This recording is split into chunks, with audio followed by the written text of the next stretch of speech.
Ako si Edmar, isang factory worker sa Muntinlupa. Tuwing day off ko, umuuwi ako sa Batangas kahit sobrang aga o sobrang gabi. Sanay na ako sa biyahe, sanay na rin sa dilim, sanay sa mga kalsadang halos walang tao. Pero noong gabing yon, may nakita ako na kahit hanggang ngayon, ayoko nang maalala.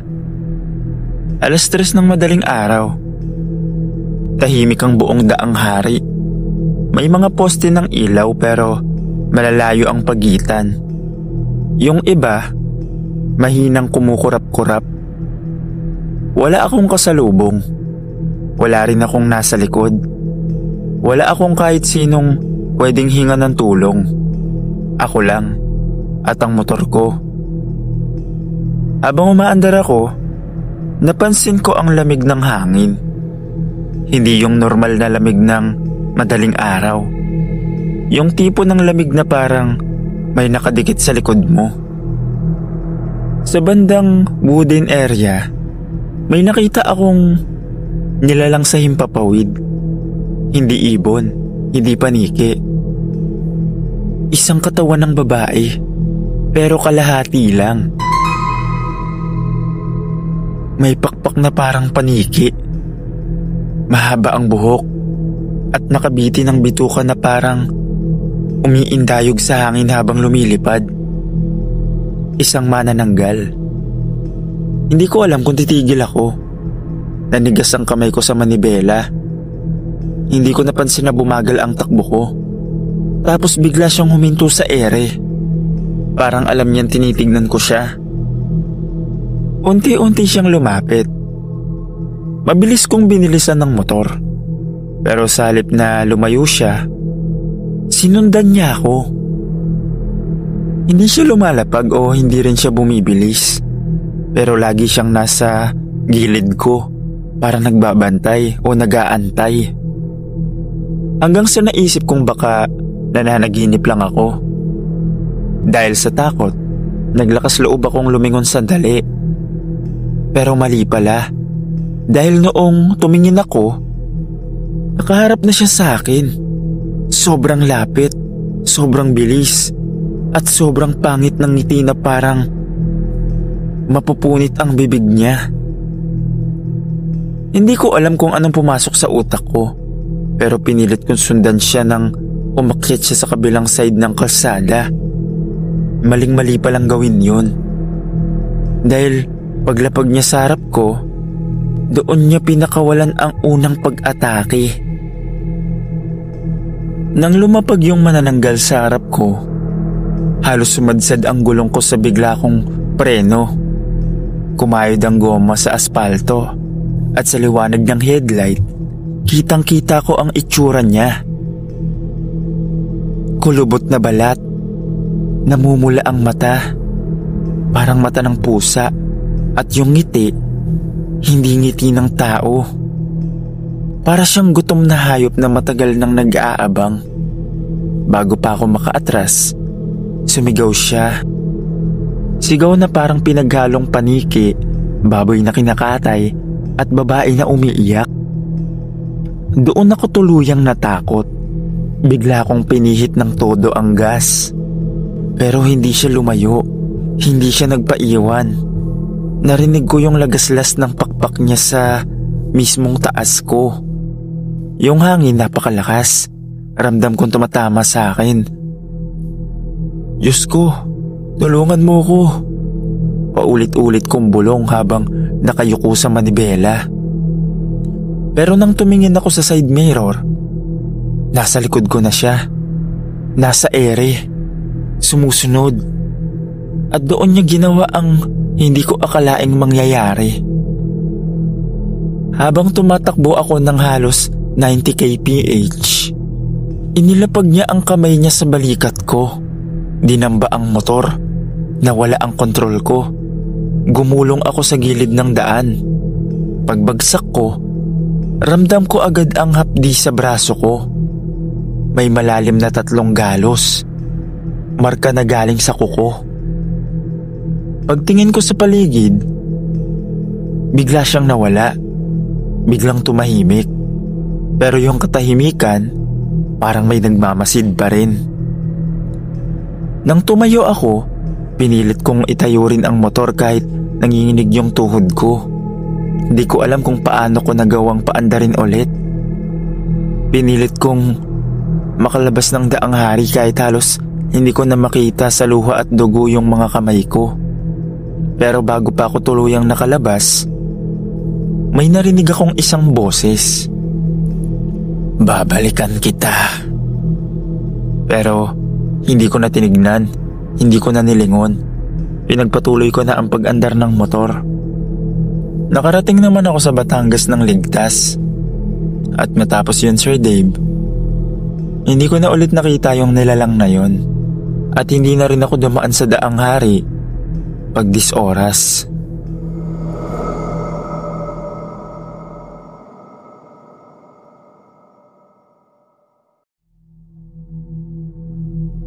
Ako si Harold, call center agent na galing night shift. Sanay na ako sa midnight drive. Walang traffic, malamig ang hangin, at tahimik ang kalsada. Pero minsan, yung sobrang katahimikan, doon nagtatago ang mga bagay na hindi dapat makita ng tao. 2:00 ng madaling araw, madilim ang paligid habang binabagtas ko ang daang hari pauwi sa molino. Mahina lang ang tugtog ng sasakyan ko at halos walang ibang sasakyan. Hanggang sa may nakita akong karo ng patay sa unahan. Lumang modelo, mabagal ang andar at dilaw ang ilaw sa loob. Wala akong makita kahit sinong kasama o escort. Tahimik, masyadong tahimik. Inisip ko na lang na baka pauwi galing burol o may nililipat na labi. Kumabog ang dibdib ko nang mapansin ko na medyo umaalog ang loob. Kahit pantay ang takbo ng sasakyan, parang may gumagalaw o umaangat. Dahil mabagal ang karo, lumampas ako sa gilid niya. Pero pagdating ko sa tapat, napatingin ako sa bintana at doon ko nakita yung dapat hindi ko nalang sinilip. Sa loob, may kabaong at bumukas. Dahan-dahan, parang may nagtutulak mula sa loob. Napakapit ako ng mahigpit sa manibela. Tapos, may sumilip. Isang bangkay, putlang-putla, nakasabit ang panga. Nakadilat ang mata pero hindi basta nakadilat. Nakatingin na matalim, diretso sa akin. Parang galit, parang humihingi ng saklolo o gumagawa ng hiling na hindi ko maintindihan. Napatili ako kahit lalaki ako. Biglang bumigat ang hangin sa loob ng kotse ko. Parang may sumabay na presensya. Sumilip ako ulit. Wala na dapat akong gawin pero hindi ko mapigilan. At nakita kong mas bumuka ang kabaong.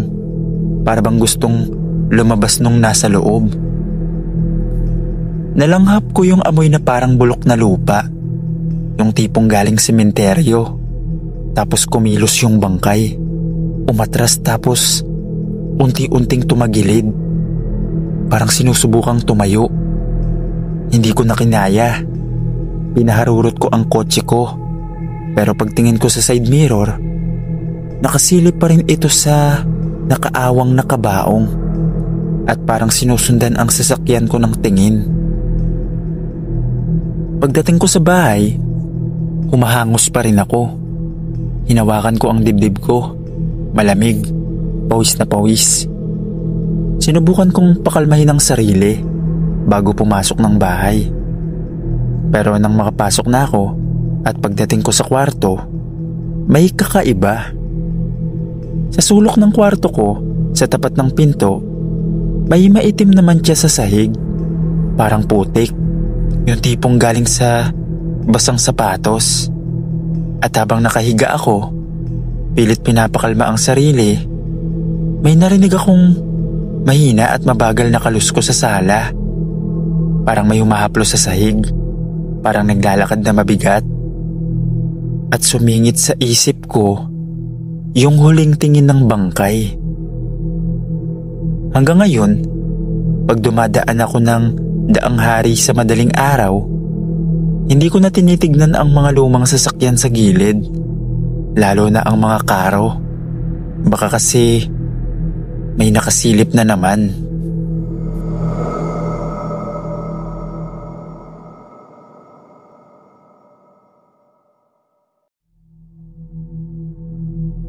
Mapagpalang araw sa lahat ng nakikinig ng PNT Stories. Ako si Miko, isang construction worker na galing overtime sa Cavite. 12:30 na nun ng gabi at dumaan ako sa daang hari pauwi sa San Pedro. Sanay na ako sa dilim, sa mahabang kalsada, sa katahimikan na halos wala ka nang maririnig kundi ugong ng motor at hangin. Pero nung gabing yun, ibang usapan. Habang umaandar ako, napansin kong may maliit na kalsada sa kanan, parang shortcut. Kakaiba, makitid, at may mga puno sa magkabilang gilid. Wala yun dati, sigurado ako. Pero dahil sobrang pagod na ako, naisip kong subukan. Baka mas mapadali ang uwi ko. Pagpasok ko, bigla akong binalot ng lamig. Nagsimulang gumalaw ang mga dahon kahit walang hangin. Tumahimik ang paligid. Parang wala ang lahat ng tunog maliban sa makina ng motor ko. Ang daan, diretso lang. Walang liko, walang bahay, walang kahit anong palatandaan. Pero paglusong ko ng kaunti, napansin ko ang hindi dapat mangyari. Yung parehong puno na may malaking hati sa gitna, nadaanan ko na kanina. At hindi lang isang beses, hindi lang 2 beses, 3 beses, parehong pareho. Kinabahan ako. Pinatakbo ko ang motor, pero ilang minuto pa, bumalik na naman ako sa parehong puno. Paulit-ulit, para akong umiikot sa walang katapusang loop. Doon ko lang naisip ang posibilidad. Bulong ko sa sarili ko, huwag mong sabihing pinaglalaroan ako. Nagsimulang bumigat ang paligid. Parang may nakatingin sa akin mula sa kakahuyan. Parang may naglalakad na malalaki ang hakbang, mabagal at mabigat. Pero hindi ko makita. Nag-uunahan ng kaba at takot sa dibdib ko. Habang tumatakbo ako, biglang tumigil ang motor ko. Namatay, parang naubusan ng gas. Paglingon ko, may mahaba at matangkad na anino sa likod ko. Hindi normal ang hugis. Hindi tao. Matangkad, payat. Tapos, may ulo ng kabayo. Nakayuko, nakatingin sa akin. Isang tikba lang. Hindi gumagalaw, pero ramdam ko ang presensya niya na parang dinidikit ang lamig sa batok ko. Bigla itong humakbang, isang malaki, parang sumusubok lumapit. Hindi ako makagalaw, para akong napako, parang may pumipisil sa dibdib ko. Pinipigilan akong huminga. Nagsimulang umikot ang buong paligid. Yung puno, yung kalsada, nag-iba ng kulay. Parang sinusuyod ako ng tingin ng nilalang. Then suddenly, "Anak, huwag kang titingin." Isang boses ng matanda. Paglingon ko, may matandang pulubi. Nakapayong kahit walang ulan. Nakatingin sa akin. "Sumunod ka sa akin. Huwag kang lilingon. Kahit marinig mo yan." Hindi ko alam kung bakit pero sinunod ko siya. Dahan-dahan siya naglakad pa atras. Ako naman, Nakayuko, hawak ang manibela ng motor ko. Sa likod namin, narinig ko ang malakas na yabag, galit, nagmamadali, parang hayop na gustong sumugod. Pero sabi ng matanda, "Huwag kang titingin. Huminga ka lang." Habang naglalakad kami, pakiramdam ko, lumalapit ang nilalang. Pero kahit anong takot ko, hindi ako lumingon. Maya-maya, bumigat ang hangin, tapos biglang gumaan. Pag-angat ko ng ulo, nasa daang hari na ulit ako. Yung totoong daan, maaliwalas, tahimik, walang kakaibang presensya. Pagharap ko para pasalamatan ng matanda, bigla siyang nawala. As in, nawala.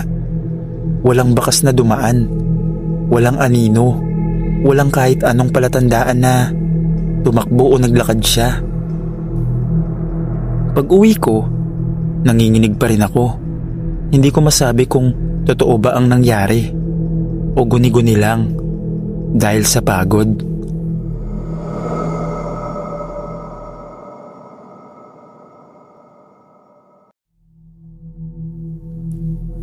Magandang araw sa inyong lahat. Gusto ko lang magkwento na nangyari sa akin noong dumaan ako sa daang hari. Tawagin niyo na lang akong Castro, delivery rider. Hindi ako madaling matakot. Araw-araw, halos umiikot ako sa iba't ibang lugar, kahit 10 oras na ng gabi. Pero kung may isang kalsadang ayaw ko nang balikan kahit kailan, daang hari yun. Noong gabing yun, simple lang dapat. Huling delivery bago umuwi. Tahimik ang kalsada, maliwanag ang mga poste, at presko ang hangin. Halos wala na ring dumadaan na sasakyan. Pero habang papasok ako sa madaming puno sa magkabilang gilid, biglang nag-iba ang pakiramdam ko. Sobrang tahimik, hindi normal. Yung tipong parang walang kahit anong gumagalaw. Wala kang maririnig na hangin, kuliglig, o kahit malayong makina. Pero bumigat yung dibdib ko. Pero dahil kailangan kong matapos ang delivery, dumiretso pa rin ako. Habang umaandar ako, sa ilalim ng isang poste ng ilaw sa unahan, may nakita akong nakatayo. Una, akala ko simpleng tao lang. May mahabang buhok, nakayuko, at nakaputing damit na parang luma na. Pero habang papalapit ako, napansin ko, hindi siya humihinga. Hindi man lang gumagalaw ang damit niya, kahit may hangin. Parang nakapako lang siya doon. Napalunok ako. Tapos nang malampasan ko na siya, tumingin ako saglit sa side mirror para i-check yung likod ko. Pero wala na siya. Pagtingin ko ulit sa harap, nasa gitna na siya ng kalsada. Malapit na malapit. Hindi ko alam kung paano siya nakalipat ng ganon kabilis. Napapreno ako ng madiin. Yung gulong kumiskis ng sobra sa may sahig. Pero pagdating ng ilaw ko sa mismong pwesto niya, nawala. Nilaksan ko ang loob ko. Hindi ko na muna inisip. Ayokong kabahan ng sobra. Inistart ko ulit ang motor. Sabay arangkada. Gusto ko na makaalis.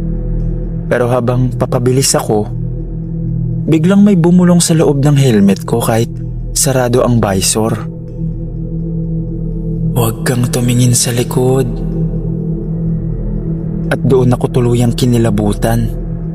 Hindi ko alam kung boses ko ba yun o may ibang nakasabay sa akin.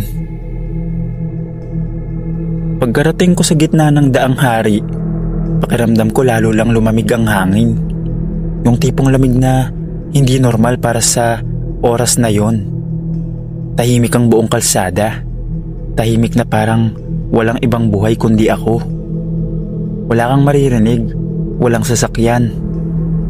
Para bang sinadya talagang tumigil ang paligid habang nandun ako. Habang papunta ako sa paakyat na bahagi ng daan, saka nagsimulang lumabas ang mga tunog na hindi ko alam kung saan galing. May marahang pagkaskas ng paa sa likod ko. Mabagal, parang isang taong nakatsinelas na sinusundan lang ako. Castro. Bulong ng boses. Parang nanigas lahat ng balahibo ko. Hindi ako lumingon. Mahigpit ko na lang hinawakan ang bag ko at pinilit maglakad na parang walang narinig. Pero habang umuusad ako, may aninong tumakbo bigla sa kalsada. Mula sa kaliwa, dumaan sa harap, lumitaw sa kanan tapos nawala. Paulit-ulit, para bang sinusubukan akong lituhin. Huwag kang lilingon, huwag kang lilingon. Bulong ko sa sarili ko. Naglakad na ako nun kasi yung motor ko hindi na nag-start. Ayokong umistedy lang dun dahil may nararamdaman nga akong kakaiba. Kaya ako naglakad kasi maghahanap ako ng tulong. Tapos nang maramdaman kong may humawak sa balikat ko, yung malamig at mabigat na hawak, hindi ko na napigilang tumigil. At kahit sinasabi ng utak ko na wag, napalingon ako. At nandun siya. Mukha ng lalaking parang nasagasaan. Basag ang isang pisngi, nakalubog ang kaliwang mata, at nakangiting sobrang lapad. At bumulong. Sumabay ka na. Pauwi na rin ako. Doon ako kumaripas ng takbo. Hindi ko na alam kung saan ako tumitingin. Sa kalsada, sa dilim, sa mga poste. Basta tumatakbo lang ako. Hindi ako makahinga ng maayos. Hindi rin ako tumigil. Pagdating ko sa parte ng daan na may mga puno, biglang tumigil ang lahat. Wala nang tunog. Wala nang anino. Makalipas ang ilang oras, may dumaan na motor. Rider na naka-helmet, naka-jacket. Medyo nakahinga ako ng maluwag. Salamat, may tao na, sabi ko sa sarili ko. Pero hindi siya tumigil. Dumiretso lang. At pagdaan niya sa harapan ko, doon ko nakita walang ulo sa loob ng helmet. Nang makalayo siya, biglang naglaho ang motor.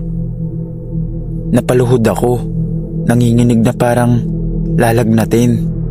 Paglingon ko sa likod, may dalawang marka ng paa roon. Para bang may nakatayo sa mismong likuran ko. Tumakbo ko ulit paalis ng daang hari nang hindi tumitingin kahit saan. Ang tanging nasa isip ko lang ay makauwi. Pagdating ko sa bahay, halos masira ko ang pinto. Binuksan ko lahat ng ilaw. Kahit banyo, kusina, sala, lahat. Pero habang sinasara ko ang main door, pumalo sa pandinig ko ang marahang kalusko sa gilid ng bahay. Mabagal, parang may naglalakad na may hinihila. Paglingon ko sa bintana, may dumaan na anino. Hindi normal ang hugis, baluktot ang liig. Huminto yun, hindi gumagalaw. Sinara ko ang kortina. Pinatay ko ang ilaw sa bintana para hindi ko na makita. Pero ilang segundo lang, may tatlong katok na mabagal. Tapos yung boses na narinig ko sa daan. Castro. Napasandal ako sa dingding nang lalamig. Hindi ko na nagawang sumigaw. Hindi ko na rin nagawang sumilip. At buong magdamag, hindi ko naramdaman na mag-isa ako sa bahay. Kinabukasan, nagising na lang ako sa sahig. Hindi ko na malayang nakatulog na pala ako sa takot. Pero matapos yun, hindi ko na ulit siya naramdaman.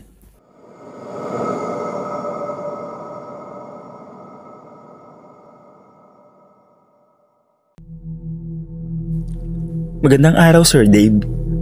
Ako nga po pala si Belle, isang hotel staff. Sanay na ako sa late shift dahil madalas akong umuwi ng hating gabi kapag nagkataong ako ang closing duty. Nakakapagod pero kailangan. Noong gabing yon, 12:00 na. Kagagaling ko lang sa trabaho at gusto ko nang makauwi sa bahay. Tahimik ang paligid sa labas ng hotel at ramdam ko ang bigat ng gabi. Mas malamig pa kaysa sa karaniwan. Mas madilim kaysa sa nakasanayan. Nag-book ako ng angkas. Mabuti na lang at may agad na tumanggap. Sa app, nakita kong pangalan ng rider ay Ronel. Pagdating niya, nakaitim siyang jacket at naka-full-faced helmet. Mabait naman siya at agad akong tinanong. Ma'am Belle po, sa Bulacan kayo, tama? Medyo malayo pero tara na, sakay na po kayo. Sumakay na ako sa likod ng motor niya. Habang umaandar kami palabas ng Quezon City papunta sa highway, medyo nakaramdam na ako ng ginhawa. Ang ugong ng motor, ang malamig na simoy ng hangin, at ang excitement na makauwi. Parang normal na biyahe lang. Pero pagkalipas ng halos 30 minuto, may napansin akong kakaiba. Sa gilid ng kalsada, may isang lumang bahay na dinadaanan namin. May punong balete sa harapan at isang sirang poste ng ilaw. Napaisip ako, pero binaliwala ko muna. Pagkaraan ng 10 minuto, muli na naman naming nadaanan ng parehong bahay, parehong balete, at parehong poste. Nagtaka ako. Akala ko na malikmata lang ako. Pero nang pangatlong beses na naming madaanan yun, kinabahan na ako. Kuya, bakit parang pabalik-balik tayo dito? Mahina kong tanong. Hindi agad sumagot yung angkas rider. Pagkaraan ng ilang segundo, marahan siyang bumuntong hininga. Napapansin mo rin pala.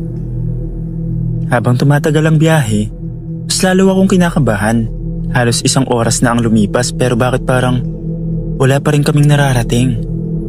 Dapat ay malapit na kami sa highway papuntang Bulacan, pero paulit-ulit lang ang nadadaanan namin.